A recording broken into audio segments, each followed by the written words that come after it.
Hi everyone, welcome back to my channel. It's Becca from At Home in the Sun. Today I'm going to take you through my payday routine. Alright, so today I'm going to walk you through the process of how I break down each paycheck. I'm going to be using my budget book. I do have these budgeting worksheets in several different designs available in my Etsy shop as digital downloads. They're just a couple dollars if you want to go grab some for you. I do use these every time that we get paid to break down the paychecks and make sure everything is in order. So the worksheet that I'm going to be going through today is my paycheck budget worksheet. I do also use this worksheet, which is a cash envelope breakdown. All right, so let's get you guys zoomed in a little bit so you can see clearly.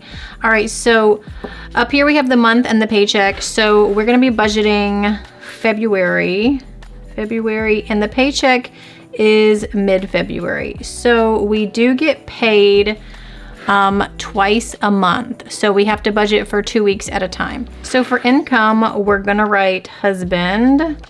So we're gonna be budgeting my husband's income, and I do not share that with you guys at this time. Also, I do not share our bill amounts or anything like that, but I will go ahead and write down the bills. So for the bills, we had our car insurance, we had our phone and internet that we paid with this paycheck. We had my husband's life insurance.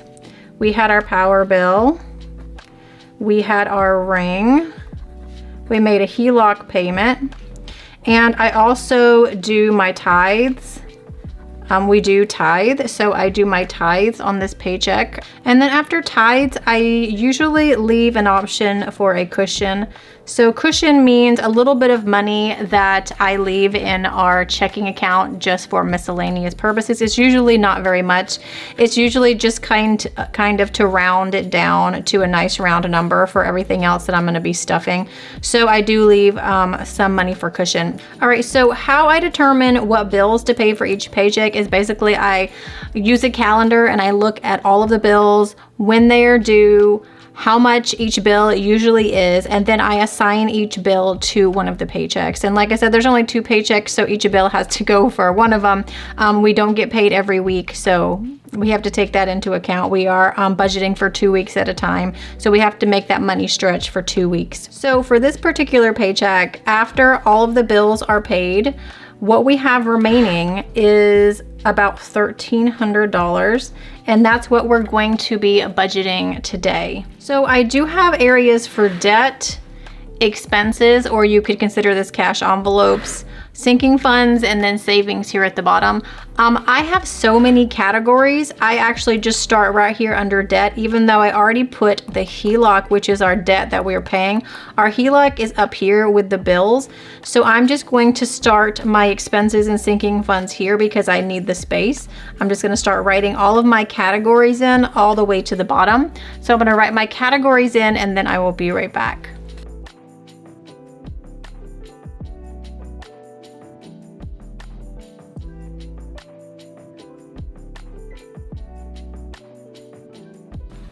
Okay, so I've written in all of my categories for all of my cash envelopes.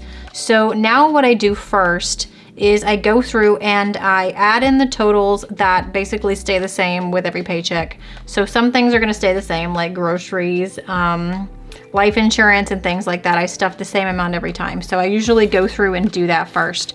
So I do have my calculator here. So what I'm gonna do, I'm just gonna put in 1,300, which is how much that we are budgeting today. And I have to spread out this 1,300 after the bills are paid. Remember, we already paid the bills. So the 1,300 has to be spread out with our expenses, sinking funds, and savings challenges. So the very first thing I always do is budget for our groceries first. So remember, we are budgeting for 2 weeks at a time, and we are gonna be putting $600 in there, which is crazy. I've talked about that several times in my videos, but we are currently feeding 6 people in our house, 3 adults and 3 children. We have an extra person living with us right now. So groceries are pretty expensive. So we're spending about $300 a week. So then I'll go through and I'll write in everything else that stays the same. So like my daughter's piano, we usually stuffed $70 in piano. Home care usually gets 20 or 50. I'm gonna do 20 today. Car care, I've been doing 50, but today I'm going to do 20, because that will take us, we're almost at 1K for car care. So the $20 will push us over to 1K. So I didn't want to put 50 in there. So let's see, car tags also gets 5, and life insurance gets 5, lot tax gets 40. So these, like I said, are the ones that I usually know how much is going to go into each one. And then the other ones are kind of variable, like here and there, they kind of change. All right, so those are the things that are going to stay the same. So now I'm going to go through, I'm going to subtract these things that I just wrote in from our 1300. All right, so now we are left with 540 to put into everything else. So basically now I'll just go through and I will kind of play with the numbers and get it down to 0, because we are doing a zero-based budget, which means that we give every dollar a job and we put it somewhere. So we're not just spending it and not knowing where it's going. So I do always do my savings challenges last. I budget my expenses and sinking funds first, and then I try to leave about $200 or whatever we have, about 200 usually, to go towards my savings. Sometimes it's a little bit more, sometimes it's a little bit less. Also, one thing that you want to take into consideration when you're doing your budget is if you know you have an event coming up or something coming up where you're going to need to pull the money from an envelope, sometimes I'll go through my binders and count and see how much money that I have in there. And if, like I said, if there's like a party coming up, if there's a birthday coming up, I'll go to my gift envelope and make sure I have enough money. All right, now I'm going to take you guys through the process of just kind of playing with the numbers and budgeting the rest of the things that we need to budget with our 540 that we have left. So the category here is kids. So I'm going to give kids $20. Also going to give pets $20. So that's 40. So let's take away 40.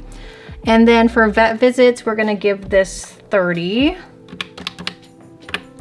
Amazon, we do not need any money in that one for now. And food forest, this is for our garden, we're gonna put 20 in that. So now we have 450 to work with. All right, so let's continue on with our sinking funds. So supplements, we're gonna add 50 to that. That's like our monthly vitamins. And then health and beauty, each of those is gonna get 10, so minus 20. So now we're at 380. So for our subscriptions, this is for our yearly subscriptions. I do put a little circle next to it because this is all digital. That means I don't pull the money out of the bank, it stays in the bank. So for our subscriptions, we are good on that. I checked the balance on it not long ago and we're good. Moving on to my homeschool categories, curriculum and co-op, I think we're good. So we're not going to stuff anything into there. Homeschool supplies, also we're good on supplies. Streaming hours, we're going to give that 10. And homeschool subscriptions, also going to get 10. Evaluations, we have usually been stuffing $5 into this. Field trips is gonna get 10. All right, moving on to low priority. So travel is gonna get 20. Thanksgiving is gonna get 5, so minus 25. Gifts, we always need a good amount in gifts. We have so many family members, so minus 50. We're gonna do 50 in gifts. All right, so I can see that I'm getting close to 200, and I usually, like I said, try to budget where I have $200 left for savings. So we're getting close to 200. So special events, this is for like birthday parties. I'm gonna put 50 in there, so minus 50. All right, so we have 220. So since I'm getting close to 220 and I do still have 3 categories that I really want to put a good amount of money in, I think I'm going to maybe drop it down to 150 going into our savings. So the last 3 categories are going into my new self-care binder. So you and me is for my husband and I. So I want to give you and me 10. That's for like date night. And then this is a new category. Massage is gonna get 40. And let's see, we're at 170. All right, so let's do 20 to bring it down to 150. So spa day is gonna get 20 and that will bring us down to 150. So right here where it says remaining, I'm going to write 150 and I know that's how much I have to stuff into my savings challenges. All right, so this is what we do last. So let's clear this out. 150. So for my 12-month savings challenge, usually with my mid-month paycheck, I stuff $20 in, and then with my end of the month paycheck, I stuff $30 because we do stuff $50 into each month. So I'm gonna do 20, so minus 20. And then my Sunny Vibes challenge, let's do 20 into that one as well. Sunny Vibes is going towards an extra debt payment. So let's minus 20. Mom, can we? That is to do fun things with my kids. Let's do 10. So we are at 100. All right, so we have 2 more categories to stuff. So we have roll with it and 20 envelope. Let's do $20 into roll with it, and I'm going to put the 20 in parentheses because I'm going to split that 20 into 2 10s. So I just put a note here for myself. We're splitting that 20 into 2 10s. So minus 20. And then we have $80 left, so let's put the last $80 into our 20 envelope savings challenge. 20 envelope challenge is going towards my niece's wedding, so we need a good amount into that because it is coming up very soon. So 20 envelope, let's do 80. But with this challenge, I do have to split the money between envelopes and stuff some money into each envelope. So let's split the 80 into 20s. So I'm gonna do 20 plus 20 plus 20 plus 20. And this is just to remind myself when I go to get my denominations out of the bank that I need that $80 into 420. So that's why I list it that way. And so 80 minus 80 zeroes us out. So we were at 0. So there's nothing else left to budget. So that is basically how I do my zero-based budget. All right, so after I have done this and I've double checked everything to make sure that my numbers are right, what I do is I go across the page to my cash envelope breakdown. Let's zoom you guys out just a little bit. So then I go to my cash envelope breakdown. So basically what I do here is I put all my categories in on this side, put all of the amounts that I want to pull out of the bank for each category, and then I'll go through and I'll write how many 1s, 5s, 10s, 20s, 50s, or 100s I need for each category. So let me switch over to another page where I did this and I'll give you guys an example of what this looks like when it's done. All right, so this is one that's already done. This is very messy, so ignore my messy handwriting. So basically I have my categories over here, the amounts that I need to pull out, and then like over here, this is groceries and kids. I need 600 plus 20. So I have 600 ones and 120. And then when everything's filled out, I just basically bring all the totals to the bottom, total bill count and then total bill value.